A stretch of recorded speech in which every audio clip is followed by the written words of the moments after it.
ladies. That was a great segment. It's only going to keep getting better.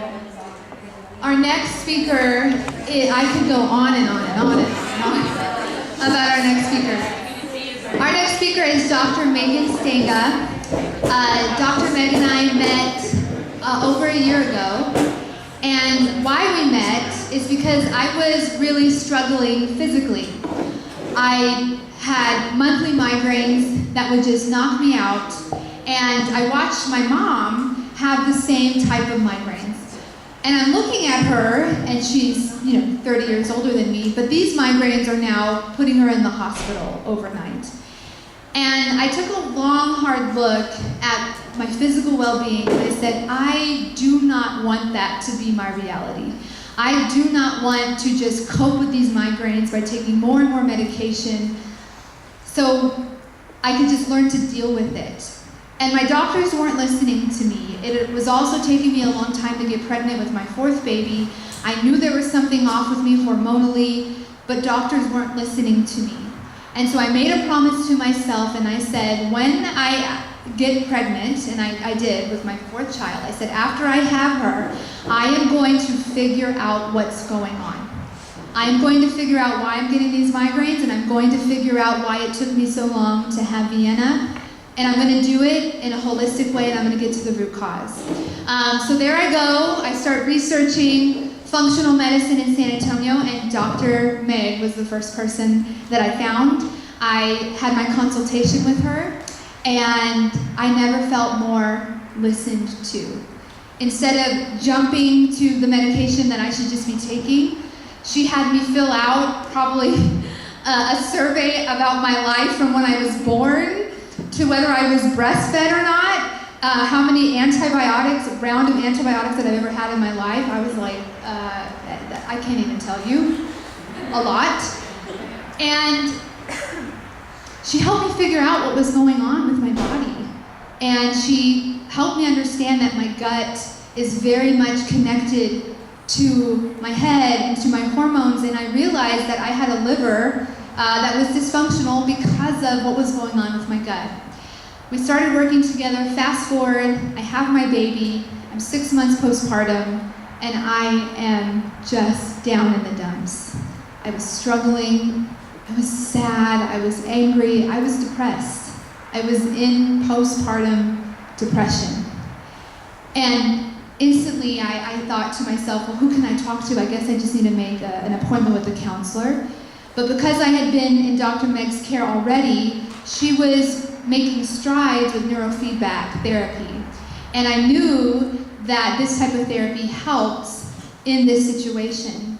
And so I went to Dr. Meg. She did a brain map. Lo and behold, I have brain waves that are stuck. And it was fascinating to me. I say all of this and share this journey with you because sometimes we just don't take the time to stop and listen to our bodies.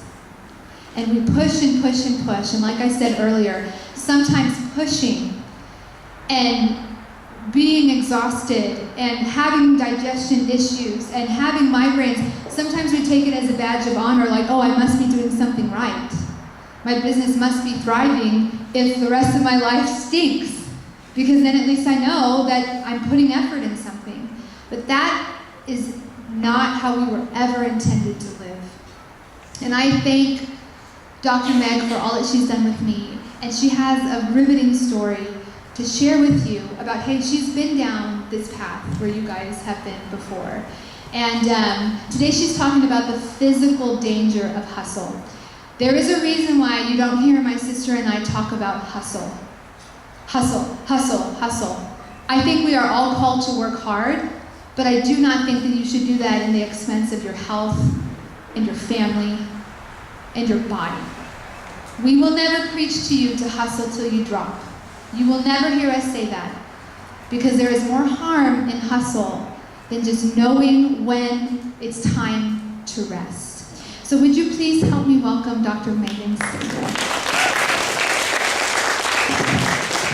Thank you. Hi, friends. So I feel like we're friends because you guys are inspired, motivated women. You're my people. I'm excited to share with you guys today some lessons that I've learned in life, aha moments, if you will. Things that I've not only learned in practice, but in my personal journey as well, with being a business owner and owning a business. So full disclosure, I have a confession to make. I am a big Oprah fan. She's like one of my heroes. I don't know if anybody shares the same sentiments. Okay, Leslie does. But I love her because she's who introduced me to some of my favorite authors, like Brené Brown and Dr. Bruce Perry, Maya Angelou. She is an advocate for vision boarding. And if you don't know what vision boarding is, it's amazing. There's a whole science behind it. And anybody who knows me personally knows that I'm really passionate about vision boarding. I do it every January 1st, and it's a really awesome thing. But I'm not talking about vision boarding today. So it'll be another talk we do. But then also, she is the original founder of the aha moment. And I have had several in my life. Has anybody had any of those? And you know what she says an aha moment is? It's not when you learn something new. It's when you remember something you already know. It's an awakening. It's when your spirit says, aha, yes, that's true. And so that's what I'm going to talk to you today about, is an aha moment that I had, in hopes that you never have to walk through it yourself. So 6 years ago, I was asked to speak at this really big chiropractic seminar and event. And as a lowly little chiropractic student back in the day, looking at these speakers on stage, I was like, man, if I can just make it up there, I'll have it all figured out, and I'll be successful, and life will be good, and everything will be amazing. Well, so I ended up being asked to speak at that event actually a lot sooner than I ever thought I would. And the reason, a lot of people don't realize about chiropractors and the chiropractic profession, it's actually a pretty difficult business to be in. There's a high failure rate. And the reason is because, us chiropractors, we go to school because we're like, we have these bleeding hearts, we just want to help and serve everybody and, get everybody better. And typically we've had these amazing chiropractic experiences. And then about halfway through school, we start realizing okay, I can't just go set up shop on the side of the road and just hug people and love on people. I have to run a business too. And there's these annoying insurance companies that I have to deal with, and hire and fire employees and overhead and taxes, and they don't teach you this stuff in school. And so, unfortunately, I think the number is 60% of chiropractors coming out will actually fail and no longer be in the profession within 5 years. Wow. That's a staggering number. My poor chiropractor friends. so I come out of school and I'm like, man, I've got this burden because I just invested 9 years of my life in this degree and accumulated a lot of student loans, and I have a husband and a 3-year-old little girl who are counting on me. So as it turns out, fear is a powerful motivator. It's not a healthy motivator, but it's a powerful one. And fear was it was the only motivating factor really in my success early in practice. So straight out of the gate, I was with a coaching company and they did preach hustle. They were like, you grind into the ground until you make it happen. And that is what I did. And so within a year and a half, I had achieved things in my business that most, docs don't ever achieve in their career. And I was successful by all worldly measures. And because of that, I was asked to speak at this seminar, and it was amazing. I got to speak, and it went great. Everybody thought I did a great job, and I got to hang out with, some of my heroes that I admired. It was one of the highest points in my career. But I remember the next day was one of the lowest moments in my life, because I remember waking up and thinking, is that it? Is that what I killed myself for? And I remember taking an assessment of the aftermath of this crazy decade and realizing I had sacrificed everything that I truly cared about. My husband, my marriage, my child, my relationships, and my health. And it was a really hard aha moment, and I had this just nagging, empty feeling. And so, that is a moment that I remember, and it was huge for me because it changed a lot of things for me. From that moment forward, I started feeling the effects of the damage that I had done in my life. One of those was my health. I had a big midlife health crisis where I physically became non-functional. So I literally, for 6 months, stopped working, even though it really didn't make any sense business-wise. I literally had to. I developed a thyroid issue, I gained 30 pounds over the course of a couple of years. I was chronically fatigued. I was depressed and unmotivated and anxious at the same time. And I just remember trying to describe it to my husband. I was like, it feels like I'm dying from stress. It feels like stress is killing me. And that's the only way I can describe it to you. And but I took 6 months off, and because that's how bad it was. And I had to just reassess, and I had to heal my mind, my body, and my spirit.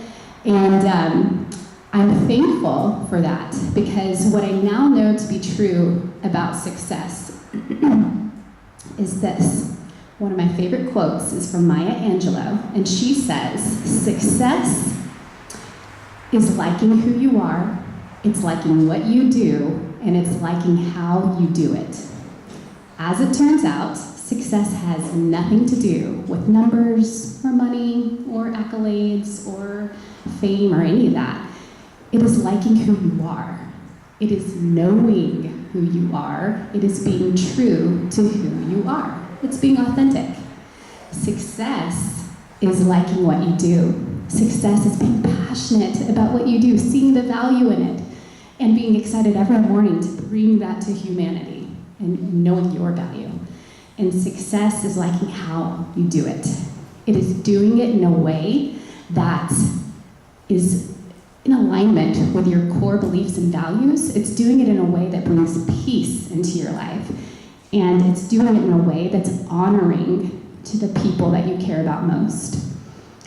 So, man, that was an aha moment I learned the really hard way, but like all, aha moments, there was great blessing that came from it, because I learned how to do things better. And, after losing my health and everything, I learned a lot about healing, and it led me on a journey to functional medicine, to neurofeedback, and I love that now. It's what I'm really passionate about, and I love helping people get to the root causes of their problems, and I've learned a lot from my journey and then my patients, just clinically, seeing them heal. And so if it's okay with you guys, I want to share some secrets with you about health that I've learned. And they're legitimate secrets, because people aren't talking about this. And I want you to know the 3 secrets about health, the biggest things that I've learned in 10 years of practice. Number 1, the body is connected. It is connected inextricably. The mind, body, soul, spirit, it's all connected. You can't compartmentalize. Healthy living is not dieting and exercise. I mean, you can do that if it's the right type of diet and exercise, but that's not what it is.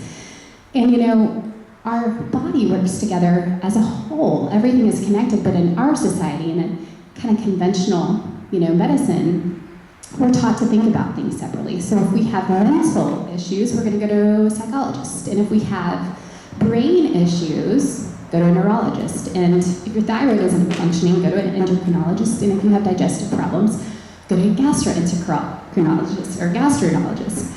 But what these things are not taking into account is the fact that, your brain is actually connected to your gut through the vagal nerve, and then your gut is actually where the hormones are processed in your liver. And then your hormones are actually produced in the pineal gland and the hypothalamus, and your mind and emotions regulates all of that. Hello, you can't separate it. So this thought process that, hey, it hurts here, look here, that doesn't work. Which is why Leslie came to me with migraines and hormone issues, and we fixed her gut. And we eliminated some trigger foods in her diet, and that's what, her journey to healing was. The second thing that I've learned about health is that our mind, emotions, conscious and subconscious thoughts are a more powerful dictator of your physical health than you've ever been led to believe, than you could ever imagine. One of my favorite authors on this subject, his name is Dr. Gabor Mate. I love every book he's ever written, and he says, disease is the body's way of saying no to what the mind cannot or will not acknowledge. That gave me, when I learned that was another aha moment. So literally, physical symptoms are a manifestation of your physical body saying, no more, to what you will not acknowledge. And that is what happened to me. I had spent my whole life performing for people, performing for my worth, trying to avoid judgment and shame, trying to prove my worth with my success, and feeling anxious and fearful all the time. My body said, no more, Megan. Your butt's in bed for 6 months. We're not doing this anymore. Because you may not acknowledge it, but your body will eventually do it for you. And that's a lot of times what the disease process is. And so, when you live a life that isn't authentic, that isn't true to who you are, and isn't with peace, at some point it catches up to you physically.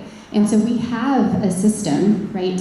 Biologically, we have this stress system, and we're designed to encounter short durations of stress. It's called fight or flight. So like if you encounter a tiger here in Stone Oak, because that could happen, your body is going to save you, and physiological things will take place, so you will flee and run. But it's when you live in a chronic state of this feeling that it literally shifts hormones, digestion stops working, cardiovascular system is compromised, your immune system weakens. The mind and the body are inextricably connected. You cannot separate them. The third thing that I learned in practice that is huge, and I'm passionate about it, and I want you all to know this, is that the first 3 years of life are more important and a more powerful dictator of emotional, physical health than the remaining years of your life combined.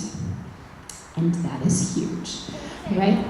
The first 3 years of life are more powerful, important, a bigger dictator of emotional and physical health than the remaining years of your life combined. And the reason is because the brain is the only organ in the body that's completely underdeveloped at birth, and 85% of brain growth happens in the first 3 years of life. Just to put that into perspective for you. So the first 85% of growth for our physical body happens in 15 years. But 85% of our brain occurs in 3 years. That's big. 85% of who you will become, how you see the world, how safe you feel in your body, how you view yourself, how you emotionally regulate, how you deal with stress. All of those synapses and receptors, it's all forming in the first 3 years of life. And I've also learned that the brain grows really well when it feels safe, connected, and deeply loved. Safety, connection, and deep love is what grows a really healthy brain. I've also learned that a lot of people don't always get everything that we need all the time. Not because of ill-intended parents, but because of sometimes societal and social norms, sometimes because of a lack of knowledge about brain development. And then I've also learned that some people legitimately go through some really hard things in the first years of childhood, and that it deeply impacts how their brain regulates. So the CDC did a study, huge study, everyone should know about it. It's called ACEs. It stands for Adverse Childhood Events Study. And they found that children who experienced toxic stress in early years of life that had a score of 4 or greater were far more predisposed and likely for mental health issues, for physical health issues, cancer, autoimmune disorders, suicide, anger, aggression, suicide, debt, all of these things connected back to early life experiences. And the thing is it's easy to say, oh, that's, I'm sure that's not many people. It's not me. I'm telling you, I had great parents and my score was 4. I'm in that category. And that's why my brain was wired in this fight or flight stress mode my whole life. But the good news is that just like the brain can adapt to stress and trauma, it can also heal and adapt to healthiness through healthy connected relationships, through an awareness, just mindfulness and awareness. And there's many other amazing therapies too. That's why I do neurofeedback. So that was a huge lesson that I learned about health and healing. So I don't want to just leave you with doom and gloom today and give you something good. Here's the cool thing. The brain can heal, the body can heal. You got to get to the root cause of your problems. That takes awareness and mindfulness and understanding. Some great things that help with that are mindful meditation. I know it sounds like, yeah, that really doesn't work. Too easy. It's simple, but it's not easy actually. When your brain is always like this, it's really hard to calm it down. But science proves that the state between conscious and subconscious is where the brain heals trauma. It's where it integrates toxic stress. And that's why one of the therapies that I do in the office guides people into a really quick meditative state so that they can heal trauma in their brain. But you can achieve similar results by being really active with meditation. Yoga is great too. Has a different effect on the body, but science really shows that when you calm the body down, calm the mind down, lowers blood pressure, good for sleep, good for digestion. And it's really been amazing sometimes when I work with people and we don't do anything else other than start fixing this. All of a sudden, they lose 10 pounds. Not because they changed the way that they ate, but because their body is utilizing their energy better. Period came back because all of a sudden hormones are regulated. So just great examples of how the mind and body are connected. Last thing I want to leave with you today is, if there's anything I hope you take today, when we live in a society that preaches hustle till you drop, another quote that I really love is by Mark Twain, and he says, when you find yourself on the side of the majority, it's time to pause and reflect.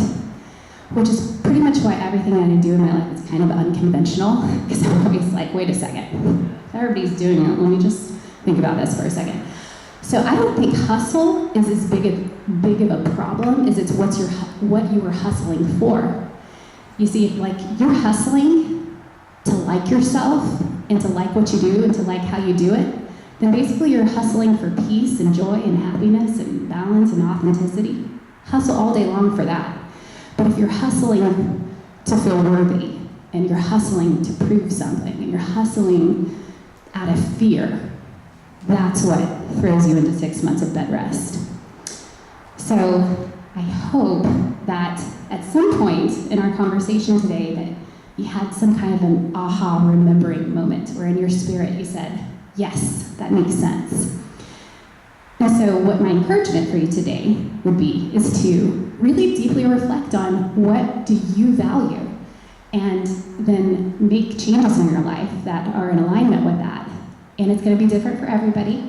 I can tell you for me, one of the biggest things that I recognized about myself was that I had always really wanted to homeschool my kids. Don't judge me, I know that sounds crazy. I know. But I did. It was what felt right to me, and it's what I felt like would be good for my kids. And so, but I always thought, I can't do that. I've got a business, I work all the time. That's not gonna happen. But I made it a priority to make it happen. I was like, no, this is what feels right in my spirit, so I'm gonna figure it out. And I found a school that lets them go to school 2 days a week, then I homeschool them 2 days a week. I then started making changes in my office that would allow me to work 3.5 days a week so I could do those 2 days of homeschool.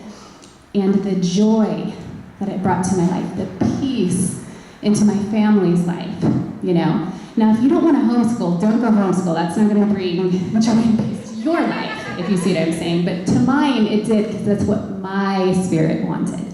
And so that's what I encourage you today to do, is to figure out what this is, because sometimes we're so busy, we don't even really know what this is. What is your end game? Why are you doing all of this? What do you hope to accomplish? And then, go back from there. Thank you guys for letting me share today. It was my honor to do it. Thank you.